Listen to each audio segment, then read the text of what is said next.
Olá, tudo bem? Vamos começar mais um Conversando sobre o Evangelho com Lígia Simões e Pedro Simões. E hoje, já no capítulo 21, entrando nos últimos capítulos do Evangelho, vamos falar: haverá falsos cristos e falsos profetas. Tudo bem, Lígia Simões? Tudo bem, Pedrinho, e você? Tudo jóia também. Se você não assistiu às nossas conversas anteriores, quer recordar alguma delas, tem algum tema especial que você quer saber o que a gente conversou sobre, tem aqui um linkzinho que você pode acessar a playlist completa de tudo aquilo que a gente já falou. E se você quiser também passar para outras pessoas, né, achar que vale a pena, fica à vontade de deixar os comentários também para a gente, que a gente sempre gosta, não é isso? Vamos começar então com falsos cristos e falsos profetas. Conhece a árvore pelo fruto, é isso? É isso? Antes até de chegarmos na árvore no fruto, eu queria comentar que me interessa sempre essa pesquisinha sobre os vocábulos Cristos e profetas, né? Uhum. O profeta vai ser explicado com maestria por Kardec aqui no item 4, né? Então, nós vamos só resumir dizendo: profeta, aquele que fala a mensagem de Deus, sempre medianeiro, seja por intuição ou por revelação, não é? E eles trazem notícias, muitas vezes, sobre o futuro das coletividades.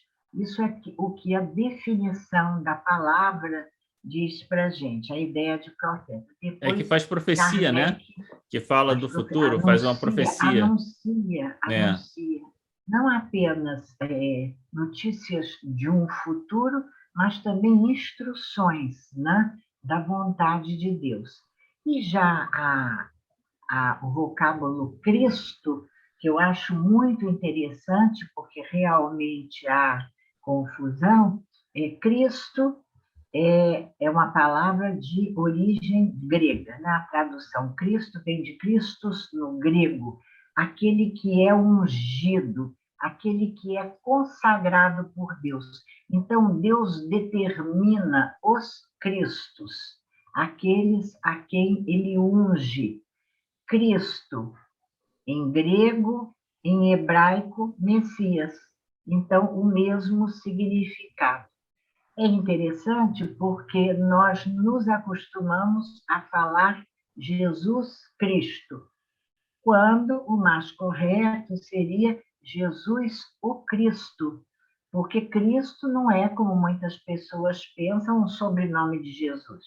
Aliás, é interessante lembrar que naquela época é, as pessoas eram conhecidas ou pelas suas referências familiares ou dos locais onde nasceram. Então, Jesus, filho de José, Jesus de Nazaré, a família, o local, Jesus de Nazaré. No Novo Testamento, esse tipo de referência é Comum. bastante usada, bastante comum. Então, Jesus, o Cristo, o ungido, o escolhido, Sabe o que tem uma outra consagrado expressão por Deus. que é muito usado, que é Bar Jonas. Filho, Bar Filho. É, filho de Simão Jonas. Bar Jonas, É, filho de Jonas. Exatamente, você lembrou bem. E então, aqui nós temos, né, nesse capítulo, agora com comentários de Kardec, voltamos àquela estrutura antiga, né, é. que não vimos no capítulo 20. Então, aqui nós temos três referências, desculpe, ao Novo Testamento, evangelistas, Mateus, Marcos e Lucas estão aqui citados nesse comentário da árvore, e depois nós temos 4 comentários de Kardec e 4 mensagens nas instruções dos Espíritos sobre esse tema, falsos cristos e falsos profetas. Muito bom. Vamos lá? Vamos. Então, o primeiro item é: conhece a árvore pelo fruto, né? Kardec tira aqui três passagens de Lucas, Mateus e Marcos, e Mateus aqui também. E a primeira conhece a árvore pelos frutos, e é aquela ideia já bastante conhecida nossa, né? Quer dizer, a árvore que produz bons frutos é uma árvore boa, que produz maus frutos é árvore má, no sentido de que, bom, é aquilo que nós fazemos, e aqui tem essa referência ao coração que é muito importante, né? O homem bem tira as coisas boas do tesouro do seu coração, e o mal tira as mais do tesouro do seu coração, né? Portanto, a boca fala o que está cheio o coração. Então, a ideia de que aquilo que a gente expressa na vida, né, vem do nosso coração, e se nós fazemos coisas boas, né, isso mostra que a gente já tem uma moral mais para o bem, desenvolvimento um desenvolvimento relativo da que moral, seja do né? senso moral. Exatamente. E quando ele fala isso em relação aos falsos cristos e falsos profetas, que é dentro desse contexto, é exatamente em relação àqueles que estão trazendo a mensagem, né, supostamente de Deus, né? Então, a gente observar. Mas serve tanto para eles quanto para a gente também, né? Com certeza. Somos todos arautos. Exatamente, né? Em alguma medida, né? Em maior ou menor escala, nossa, muito menor, mas, né, ainda assim, né? E aí a gente tem Pelos frutos seremos reconhecidos. Exatamente, exatamente, pelos frutos seremos reconhecidos. E eu gosto de pensar que quando a gente pega, em geral, na literatura espírita em geral, mas também no Céu e Inferno, quando a gente vê como é que os espíritos caracterizam a encarnação de uma pessoa, né? Sim. Eles não caracterizam nos pormenores. Porque quando ele tinha 20 anos ele fez isso, não é? Mas é sempre no aspecto mais geral, né? Quer dizer, no decorrer da vida, né? No decorrer da vida, ele foi muito apegado às coisas materiais. No decorrer da vida, ele demonstrou, né? E aí vai pontuando ali aquelas características. E eu acho que é muito importante a gente pensar isso, porque a gente pode olhar para a nossa vida assim também, né? Qual é o resultado mais geral? Qual é a regularidade que eu tenho na vida? O que as pessoas olham para mim e dizem, não, mas o Pedro é assim, ou o Pedro é assado, ou a Lígia é assim, né? Mas a Lígia, você não conhece ela, porque ela é assim, na verdade, né? Então, é pelas árvores que se conhece, é pelos frutos que se conhece a árvore, né? É isso aí. E é muito bom também, eu queria só fazer uma observação, lembrando aqui a passagem de Lucas, quando ele registra, né? A boca fala do que está cheio o coração. Hoje, com a doutrina dos espíritos, nós já entendemos a lei, né? Não apenas a boca fala, mas os nossos pensamentos, a nossa vibração, não é? Também falam do que está cheio o nosso coração. Porque não apenas a palavra verbalizada, mas o nosso pensamento, a nossa vibração atuam sobre os outros, sobre o mundo, sobre o grupo em que nós estamos inseridos, de maneira bastante forte, né? E aí a gente lembra, por exemplo, o poder da oração, né? Muitas vezes silenciosa, a oração, mas que fala do que está no nosso coração, não é verdade? Eu acho que quando falo que está cheio de coração, é muito mais no sentido daquilo que a gente exterioriza, né? O falar nesse sentido, seja do pensamento, seja dos sentimentos, seja da palavra propriamente dita, seja dos atos que a gente faz, né? Agora, tem uma questão importante que é derivada disso, que me ocorreu agora, que é aquela a gente viu, agora eu não vou lembrar qual é o capítulo que diz isso, que ele diz assim, aquele que sente a vontade de falar e fala aquilo que não é o melhor, esse está tomado pelas paixões. Aquele que sente a vontade, mas não fala, mas não faz, ele está no caminho. E aquele que já conseguiu é aquele que nem sente a vontade. Não é isso? E eu estou falando isso porque, às vezes, a gente ainda é tomado por uma vontade, por um desejo, porque ainda parte do nosso coração, né? Um impulso, né? Menos feliz, mas o exercício que nós temos que fazer é exatamente esse, né? Buscar ter o controle sobre si mesmos e fazer o processo educativo, disciplinador, né, do nosso espírito para ir transformando esses sentimentos. Isso é excelente. Isso está mesmo num desses capítulos, depois a gente vai encontrar, porque é muito bom, é aquele processo. Né? Ele fala um processo. É um processo. Agora, aqui também é muito interessante, e vale a gente comentar, chamar a atenção, para na passagem, no registro do evangelista Mateus, no item 3, há uma passagem interessante, quando diz assim: levantar-se-ão muitos falsos profetas que seduzirão a muitas pessoas, e porque abundará a iniquidade, a caridade de muitos esfriará. Isso aqui é muito importante. E aí, aquele que perseverar até o fim será salvo. Quer dizer, por que eu acho isso tão importante? Porque é muito atual. Nós estamos vivendo um momento que nós podemos definir como um momento em que a iniquidade está muito ostensiva, explícita, não é? Porque muito divulgada através dos recursos de mídia. Hoje, o que acontece no mundo, a gente toma conhecimento.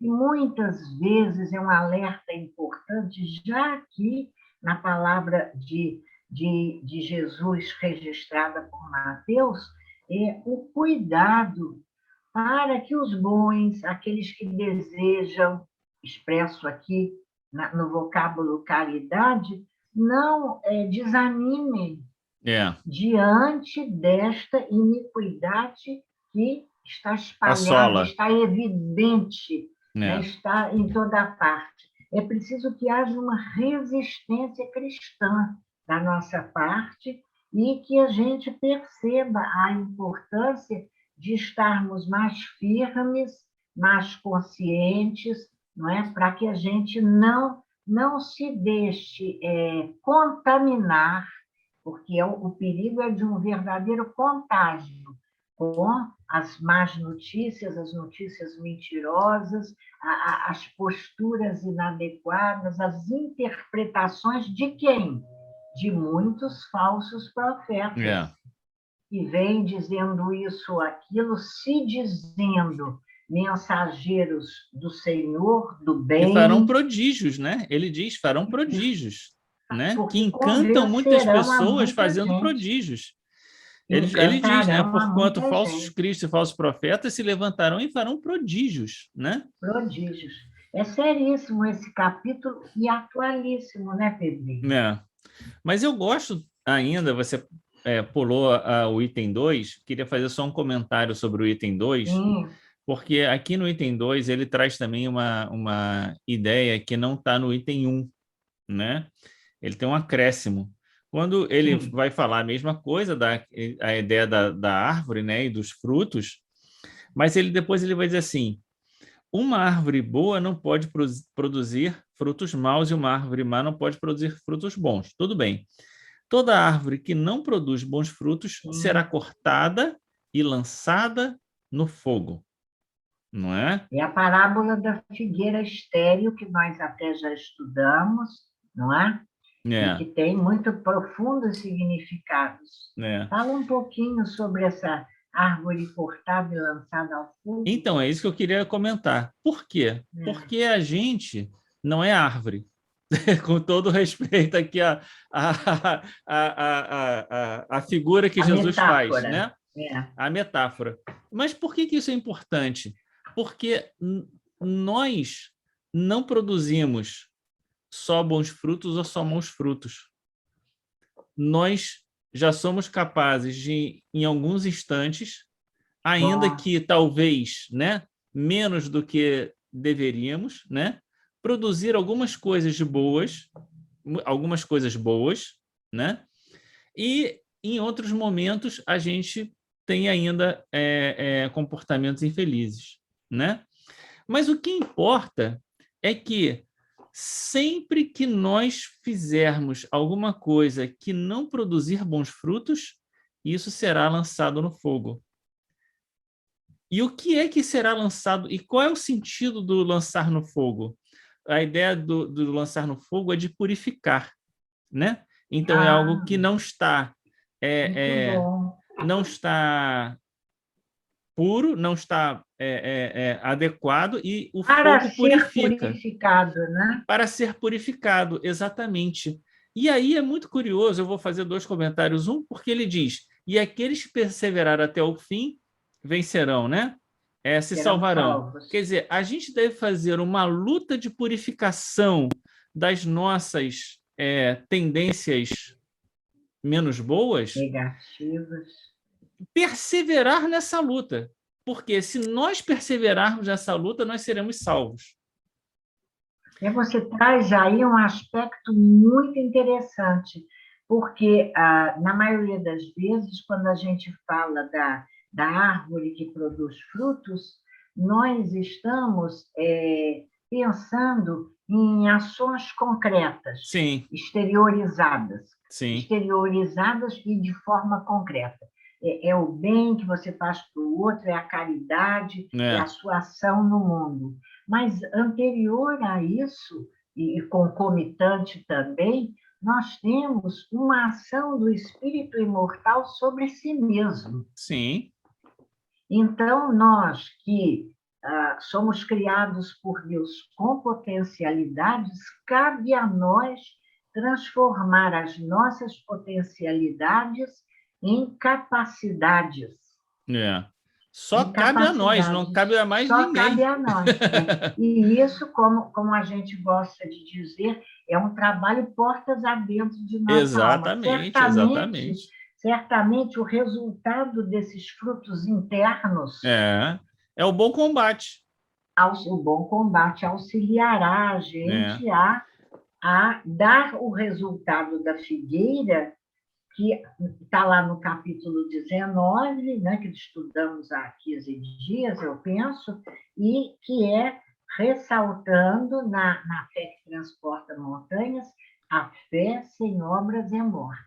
Então, é preciso que hajam essas obras, esse resultado de uma transformação do espírito em nós e para além de nós, não é isso? É isso. Muito bom, Mas tem Pedro. Um outro aspecto que eu gostaria de comentar. Gostei do lançado ao fogo. Não tinha pensado na purificação. Anotei aqui. Tem um outro aspecto que eu queria comentar, que é a ideia do livramento. Lembra que eu comentei com você? A ideia do livramento. Onde está a ideia do livramento? O livramento é da doutrina espírita? Pois é, olha só, que coisa, né? O livramento tem uma passagem no Céu e Inferno, no tema sobre o purgatório, que vai falar do livramento. E qual é o contexto? O contexto é o seguinte: Kardec ressignifica a ideia de purgatório, não é? Afirmando que, na verdade, o purgatório é a encarnação. Porque é durante a encarnação que nós vamos purgar ou expurgar ou lançar no fogo, certo? Nós vamos purificar. É aqui que opera o processo de purificação. E esse é um processo que aí ele vai dar um nome de livramento, porque é livrar-se de todas essas impurezas. Quer dizer, ele dá o nome de livramento, ou ele fala de livrar-se das impurezas, isso Não, foi ele adaptado. ele usa o termo Ele usa. livramento, Quem usa o usa é termo. Kardec, não são os Kardec, espíritos. não, Kardec. Kardec Olha, é. E aí, quer dizer, o processo da encarnação é um processo de purificação do espírito, que que é, beleza. pois é, vê que beleza? Então, até que o nosso espírito esteja purificado pelos processos encarnatórios e que a gente vá se libertando das nossas más tendências, das nossas viciações, das nossas paixões, a gente ficará nesse processo. Tanto a gente consiga vencer isso, essa etapa, a gente se livra, a gente passa pelo processo de livramento. Que legal, né? Interessante demais. E Interessante aí casa demais. bem com aqui essa ideia, né? Porque com a ideia, essa ideia que está aqui no item Da, 2, que é a da- ideia, olha, tudo do fogo. aquilo que não é bom fruto será lançado no fogo da purificação. Vai passar pelo processo É, de transformação na forja. exatamente, Na exatamente. forja. É. Alguns espíritos usam essa expressão, né? Aqui é a forja bendita para o nosso espírito, né? A ideia é essa ideia que Kardec traz na ideia de Jesus, purgatório né? aqui, né? De purgatório como Purgatório aqui. a encarnação como purgatório. Vamos lá, então. Olha, vamos fazer uma leiturinha só do que Kardec fala do verdadeiro profeta.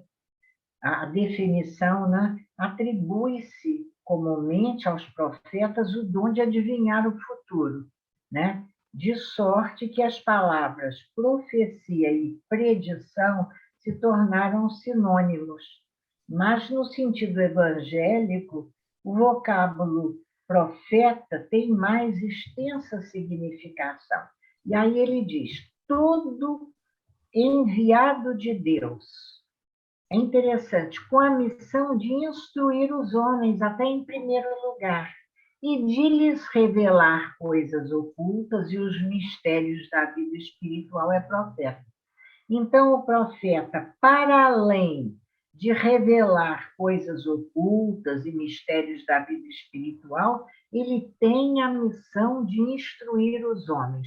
Isso é muito interessante, porque para nós espíritas que estamos convivendo com a mediunidade, com o trato da mediunidade, nós precisamos sempre observar se as revelações que fazemos de coisas ocultas ou de vida espiritual implicam diretamente na instrução.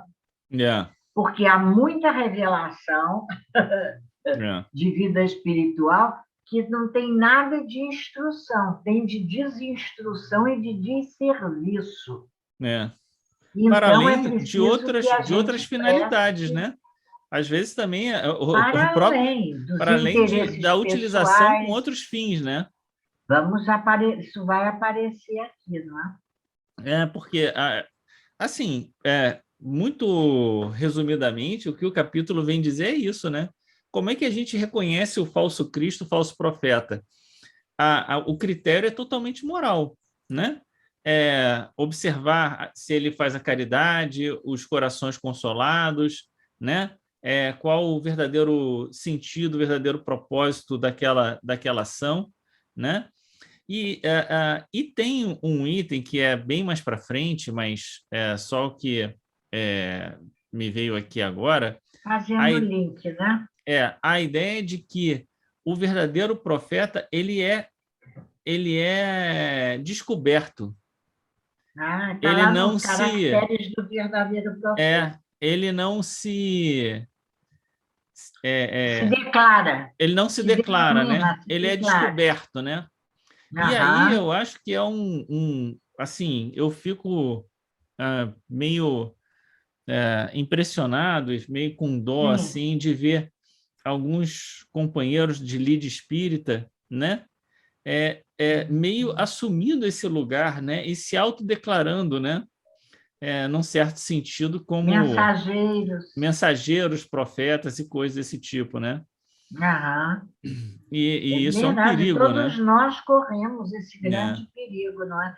Agora, é interessante também, Pedrinho, a gente perceber nesse capítulo, em O Evangelho segundo o Espiritismo, a abordagem de Kardec e também dos espíritas, para além de falarem de uma maneira geral das nossas obras, eles, quando falam de profetas, falsos cristos, eles nos chamam muita atenção para o trato com a mediunidade. Nesse é, final dos capítulos do Evangelho, né, quando a gente viu trabalhadores da última hora anterior a uma ligação estreita, não é? Da fé que transporta montanhas, antes da fé que transporta montanhas, nós vimos os muitos os chamados, trabalhadores da última hora.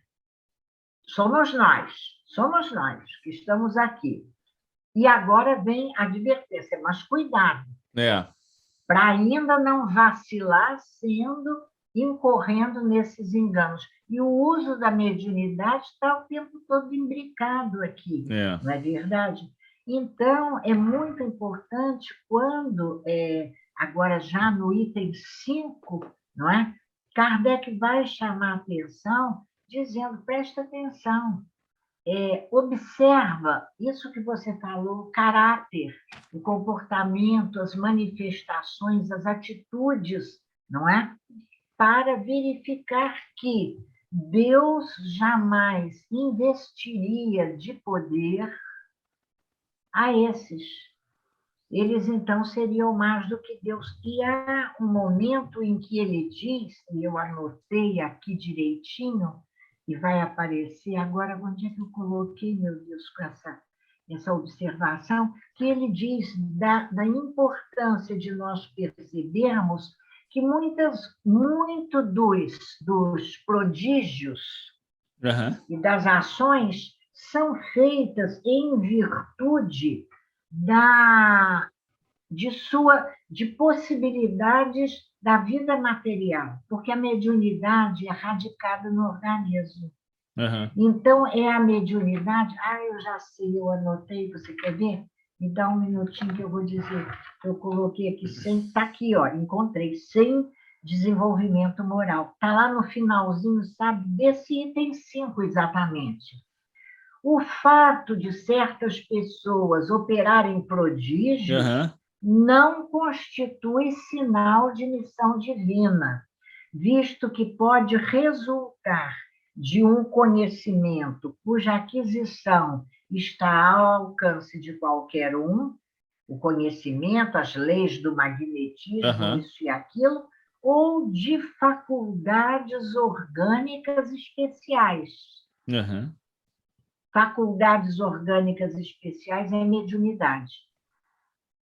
Ou poderes anímicos. Nem sempre apenas a mediunidade, mas um desenvolvimento da alma. Livro dos Espíritos, no capítulo de poderes, o que é livro dos médiuns. Da alma, anímico, o que é mediúnico, diferente, não é?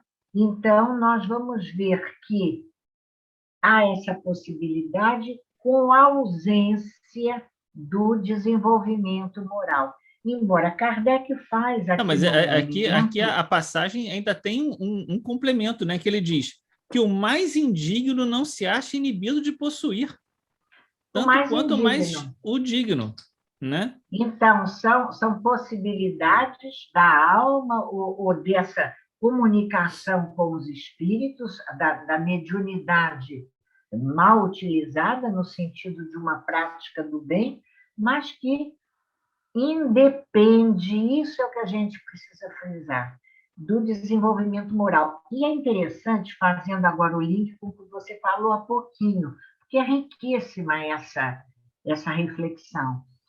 Como nós não somos perfeitos em tudo, muitas vezes nós nos percebemos, não gosto de falar dos outros, não, nós nos percebemos com horas felizes de atitudes boas, proveitosas, e horas em que a gente vacila. às vezes é o orgulho, às vezes é a vaidade. A vaidade, nesses tempos de exposição midiática, o perigo da vaidade tá aí, olha, rondando as almas mais nobres, rondando as né? almas mais nobres. As E paixões as estão aí para todo paixões, mundo, né? as paixões, né? E é como você diz, em vários momentos, porque tanto Kardec como os espíritos, eles vão e voltam reforçando a importância da humildade, da brandura. Olha lá, quando a gente chega já nas instruções dos espíritos, é importante quando ele diz: onde houver um átomo de orgulho, um átomo, Uhum. fugir, um átomo de orgulho, eles consideram aqui, o espírito é Luiz, que aí vou fazer uma observação, como uma lepra contagiosa que corrompe tudo que toca, um átomo de orgulho. E É. aí é interessante, porque aqui nas mensagens, um parênteses rápido, há mensagens assinadas por São Luís, outras por Luís, e a gente não sabe se é a Se são o mesma, mesmo, né? né? Não deve Pois ser, é. né? Não sei, vou fazer uma pesquisa, não deu tempo de fazer essa pesquisa de Luís e São Luís. Alguém deve saber, aqueles que É. sabem mais do que nós. Mas vamos lá. Mas eu fico impressionado porque né, ao longo da vida eu já encontrei muitas pessoas que tinham um poder carismático muito forte, né? De atrair a atenção das pessoas, mobilizar o sentimento das pessoas. E às vezes você via que, no fundo, as pessoas mobilizavam um discurso, ora um pouco oportunista, né? Ora um pouco. E aí você via o quanto as pessoas se deixavam se envolver por aquilo e a pessoa conseguia fazer prodígios no sentido de mobilizar quase que multidões, né? Em torno de si. E você vê, mas o que essa pessoa está fazendo? Né? Qual é a mensagem dela? O que ela está trazendo? Por que essas pessoas estão tão fascinadas, né? Por tudo isso? Esse Que poder não é aquilo. impede. Desculpe, esse poder termina. Não, o que esse Esse poder ele poder. pode ser utilizado para o bem e para o mal, né? Há pessoas que têm um magnetismo, né? Tem né? Uma capacidade Capacidade de que convencer. exatamente de persuasão, né? De retórica, que não necessariamente tem a ver com uma missão espiritual, não tem a ver necessariamente com a ideia aqui que a gente está trazendo, né? De alguém que vem trazer uma iluminação, a palavra de Deus e essas coisas, né? Isso é muito, muito importante, porque acho que foi na nossa gravação, só um minutinho, pronto. Na nossa gravação, acho que foi semana passada que falamos alguma coisa de programação, a gente se pergunta, será que alguém veio com a programação de ser médium? Ou veio com a programação de se trabalhar tendo a mediunidade por instrumento, não é verdade? Será que a mediunidade é um fim em si mesmo? Ou a mediunidade é um agente? Porque a programação nossa, como você me chamou a atenção, é para a transformação do espírito imortal, não é verdade? Então, muitas vezes, a pessoa pode até utilizando esse talento, a mediunidade é um talento emprestado, né, para nós, ela quer fazer o bem, mas se ainda no espírito, como diz aqui, ela conserva vaidade, orgulho, pretensão, átomos de orgulho, né? Pensamentos ocultos, né? de desejosos de poder, se fala com altivez. Olha, há uma descrição aqui séria É, sobre esse comportamento. que muitas vezes fica lá escondidinho dentro de nós, né? E esse é um aspecto também muito interessante dos falsos profetas, porque, volto a dizer, não é só o que sai pela boca, mas é o que a gente também pensa e acha. Muitas vezes nós socialmente já nos disciplinamos, mas há até umas memes engraçadas, né? Diz assim, não, o que eu vou falar eu controlo, mas a minha cara, e aí a cara de antipatia, de Sobre essa questão implicância. da mediunidade, a gente só tem que tomar cuidado com aquela advertência de Jesus, né? E até o que não tem lhe será tirado, né? Isso vem depois.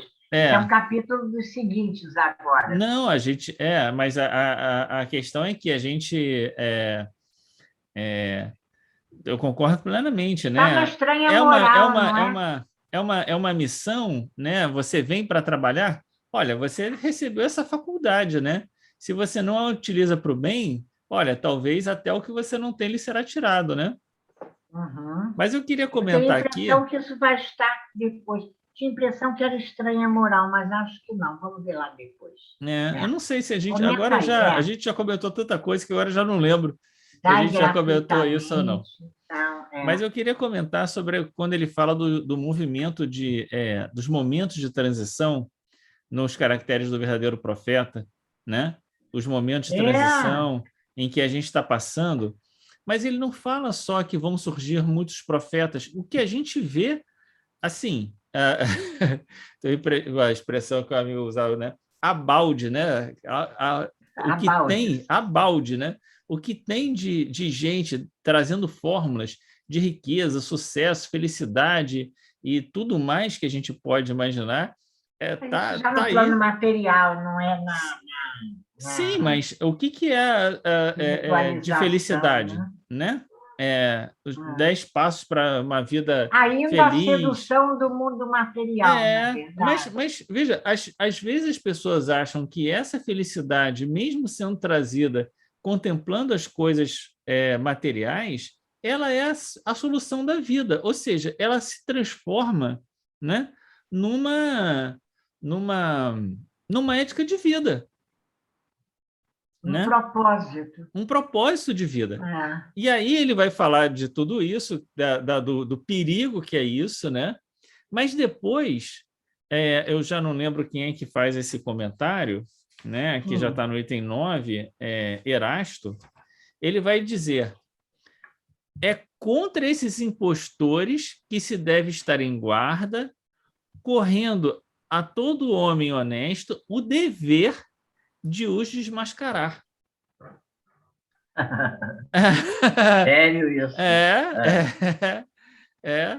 Olha só que advertência de Erasto, dizendo que a gente deveria alertar, né? Não perder a oportunidade diante de uma situação como essa, né? Desmascarar, porque essa ideia de desmascarar se casa com aquela que está, acho que lá no capítulo 5, não sei, agora não lembro qual é o capítulo, que tem aquelas perguntas no final, que se deve falar o mal do outro, né? Acusar, acho que né? 10 ou 11. Isso, 10 ou 11. isso. Eu acho que é da misericórdia, né? Bem-aventurados os misericordiosos, né? E exatamente vai dizer sempre que a gente deve conciliar, deve não haver o mal do outro. E aí Kardec vai perguntar, mas será que não tem uma hora que a gente não deva falar? Né? Não, é no amar o próximo, né? Deve se expor à vida. Não. Eu acho que é nos misericordiosos, não. que aí vai falar da misericórdia exatamente nesse sentido. E aí ele vai dizer, olha... eu falei errado. Com muito cuidado, porque... Bem-aventurados os misericordiosos, exatamente. Item 21. Exatamente. Haverá casos em que convenha se desvende o mal de outrem? São Luís aí responde, não é Luís, é São Luís aqui.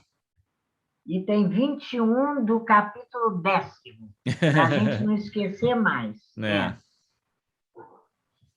Isso. Então, essa ideia mas nós temos, eu acho, eu quero fazer uma observação nesse fato. porque que Deus nos abençoe, para que a gente não se arvore palmatória do mundo, como se dizia antigamente. Não sei se os jovens do seu tempo reconhecem essa expressão. Palmatória do mundo, juiz do mundo. Por quê? Como é que nós vamos fazer isso? Eu acho que menos acusação e mais ação efetiva no bem. Faça a sua parte. Faça a sua parte. Divulgue o bem. Aos outros, dizem os espíritos, o próprio Erasto, no final dessa mensagem do item 9, há aqueles que procuram satisfazer na terra a sua vaidade, uma terrível justiça os espera, podeis estar certos. Bom, a terrível justiça é a expressão de Erasto, mas eu acho que ele está nos dizendo que não devemos nós nos arvorar de justiceiros. Deixa Deus tomar conta desses impostores, mas a gente, qual é a nossa ação de neutralizar isso? É fazermos o contrário, é agirmos no bem, divulgando Kardec, divulgando Kardec, divulgando Kardec e nos esforçando por viver Kardec. Esse é o programa, não é? Eu acho que a gente tem que Me depois... entusiasmei. E encontrei aqui, sabe o quê? Aquele trechinho que você estava querendo, os verdadeiros profetas. Isso está também na mensagem de Erasto, riquíssima. Se revelam por seus atos, são adivinhados. Está até em itálico. Isso. Ao passo que os falsos profetas se dão eles próprios como enviados de Deus. Olha aqui quem eu sou. Bate palma aí, bate palma aí. Vamos embora.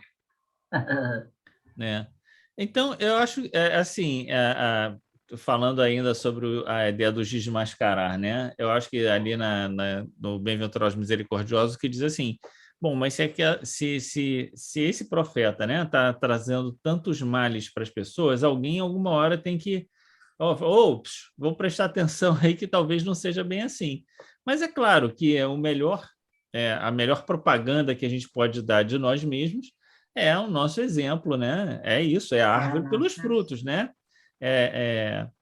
E eu acho que, assim, que no final ele vai falar muito da questão, como você falou, dos espíritos, né? Essa ideia de que nem todo espírito é superior só porque é espírito, porque todo mundo morreu é espírito, então, né? Assim como tem pessoas que falseiam durante a vida material, tem pessoas que falseiam durante a vida espiritual, e a gente tem que tomar um cuidado enorme com esse tipo de situação.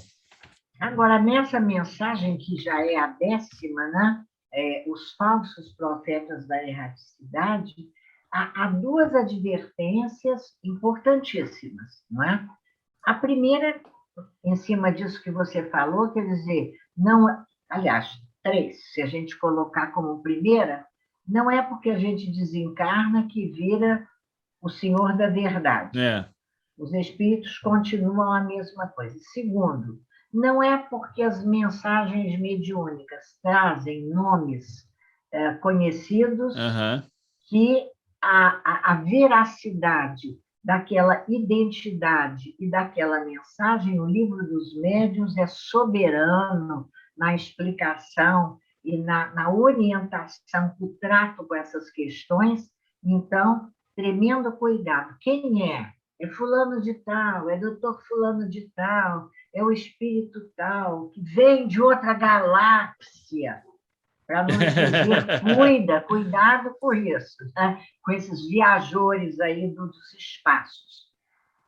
Mas, talvez o mais importante esteja aqui na item 10, final do 3º parágrafo. Querendo que a verdade chegue a todos, Deus não a confina num círculo acanhado. Fala surgir em diferentes pontos, a fim de que por toda parte a luz esteja ao lado das trevas. Olha, isso é importantíssimo. Isso tem uma advertência aí subliminar importantíssima. O que é que essa mensagem... Item 10, terceiro aqui, parágrafo? item 10, primeiro, segundo... é porque eu pensei que o segundo parágrafo fosse emendado, mas é quarto parágrafo. A mensagem aqui de Erasto também, e aqui bonito que ele, quando se assina aqui, ele se assina Erasto, discípulo de São Paulo, a beleza de Paulo, né? O apóstolo Paulo. Olha lá, Deus não confina num círculo acanhado, não há escolhidos. Fulano falou e ninguém mais. Oi, cuidado. Cuidado. Seja onde for. Porque, falando da gente aqui no Brasil, será que a verdade, Deus vai circunscrever a verdade a um espaço geográfico do Brasil, se a gente pensar no mundo, no planeta? Por outro lado, Cristo foi um só, né? Mas isso vamos agora... Para a tradição cristã, para o mundo ocidental, sim. Para o mundo oriental, vieram outros missionários. Então, nem a preparando a vinda do Cristo, outros vieram antes dele, preparando para que a mensagem dele fosse recebida, né? Dos profetas do Antigo Testamento aos antecessores. Eu estou falando assim, a tradição budista, né? Que tem outros missionários, outras figuras, exatamente, e que também vieram trazer a palavra, porque se você olha as tradições, há muita semelhança de crenças, na mensagem, no conjunto da mensagem, às vezes com outros papéis, mas exatamente. A essência da mensagem. Agora, também é muito importante aqui a advertência, então, para os círculos restritos, porque há uma tendência de mediunidade, de médiuns, de casa espírita, agora falando do nosso terreirinho, né? De formação de grupos, certas, repetindo, Pedrinho, um comportamento de iniciados de séculos atrás. Olha, isso não é para todo mundo, não. Essa mensagem é só para esses aqui, vão entender melhor a mensagem. Os eleitos, gente, isso é um perigo. Aí os grupos se fecham, a comunicação e o endeusamento, às vezes, de certas personalidades começa a prejudicar o que poderia ser um trabalho diferente, né? Na divulgação de uma verdade para todos, como o Evangelho nos recomenda, não é verdade? Ele vai falar aqui dos falsos profetas da erraticidade, que disseminam exatamente a ideia da separação dos grupos, do isolamento, né? É só para vocês, não conta para ninguém, não. Ou a ideia de que está todo mundo errado e só nós estamos certos, né? Isso. Também tem como também ideia. Aqui, todo o médium, todo trabalhador espírita deve ler com atenção essa mensagem, ele chama atenção, e chama atenção mesmo, porque vem em itálico, muda a letrinha, até para a gente prestar atenção. Desconfiai das comunicações que trazem um caráter de misticismo e de singularidade, uma coisa totalmente diferente, que nunca ninguém disse. Ou misticismo, olha, é preciso que, prescrevendo cerimônias e atos extravagantes. Extravagâncias, muito cuidado com as extravagâncias. Não é? Muitas vezes, esse misticismo e a extravagância estão muito presentes também atualmente, porque ainda há certas ideias que são trazidas que elas estão tão claramente em oposição com a ciência, com as conquistas da ciência, com as leis naturais da vida, que a gente diz, o que é isso, minha gente? Né? Vamos tomar cuidado, para não entrar no julgamento, porque não somos palmatória do mundo. Passai-lhes os sistemas pelo crivo da razão e do bom senso, e vede o que restará. É isso. É. Eu acho que é isso, né? Acho que comentamos É bem aí o isso. capítulo. Muito bom mesmo. E lembrando que quando Kardec, interessante só a observação que Kardec, essa questão de falsos cristos e falsos profetas, esteve sempre presente, porque o homem sempre teve contra si mesmo o orgulho, a vaidade, o desejo do poder, da dominação. Então, Kardec abre até um precedente aqui no Evangelho segundo o Espiritismo, e ele vai analisar para nós, segundo o Espiritismo, o profeta Jeremias, que lá no Antigo Testamento já falava dos falsos profetas. E O próprio Jesus aqueles... foi questionado, né? Se ele era, né? Se ele era... Hã? Quem sois? Quem Pois é. sois, né? Pois é, ele E foi olha, é questionado muito sobre isso também. interessante, Pedro, você fez aí uma observação, certamente intuído, que vai ao encontro, quer dizer, você vai ao encontro, certo? Do que o profeta Jeremias falou. Eu vou ler para você, para você terminar, você dizer onde foi que o seu pensamento encontrou com o de Jeremias. Olha só como ele termina a sua passagem no final. Se, pois, este povo, ou um profeta, ou um sacerdote vos interrogar e disser: qual o fardo do Senhor? Dir-lhe-eis: vós mesmos sois o fardo, e eu vos lançarei bem longe de mim. Vós mesmos sois o fardo. Onde é que isso fez link com o que você comentou aqui? Vai lançar no fogo? A purificação interior, com certeza. Muito bem, acertou. Podemos terminar. Vós mesmos, vamos trocar o pronome, nós mesmos somos o fardo, que precisará muitas vezes ser lançado ao fogo da purificação para que, como a morte não existe, a transformação aconteça, atendendo à fatalidade da nossa vida. Um dia seremos luz. E eu anotei aqui, deve ter sido em algum comentário que eu fiz dessa passagem, falsos profetas, uma oposição entre uma advertência de Jesus e uma palavra belíssima do apóstolo Paulo. Jesus nos adverte o cuidado para não sermos sepulcros caiados, brancos por fora. Era hábito dos judeus pintarem os sepulcros de branco para a gente já falou dessa passagem aqui. Sobre isso. Não, falsos profetas, sepulcros caiados, limpos, brancos por fora, cheios de podridão por dentro. Palavras do Evangelho. Mas o apóstolo Paulo diz para nós: sede cartas vivas do Cristo. Essa expressão cartas vivas é belíssima, não é? Mas eu gosto de pensar, só para a gente terminar. Você não gostou muito das minhas cartas vivas? Não, achei ótimo. Lindo. Termina. Não.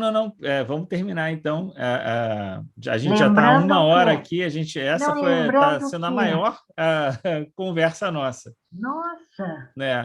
Então, vamos terminar aqui agradecendo a Deus a nossa conversa, agradecendo pelo dia, pedindo a Deus que nos abençoe, que nos dê olhos de ver, ouvidos de ouvir, para escutar a palavra do Mestre e não se deixar seduzir pelos falsos profetas, não é isso? Que Deus nos abençoe, que Deus abençoe a todos nós, aqueles que estão nos escutando agora, suas casas, suas famílias, suas vidas, e a todos aqueles a quem pensamos e desejamos tudo de bom no nosso coração. Vamos terminar, então? Até quarta que vem, se Deus quiser. Grande abraço. Tchau.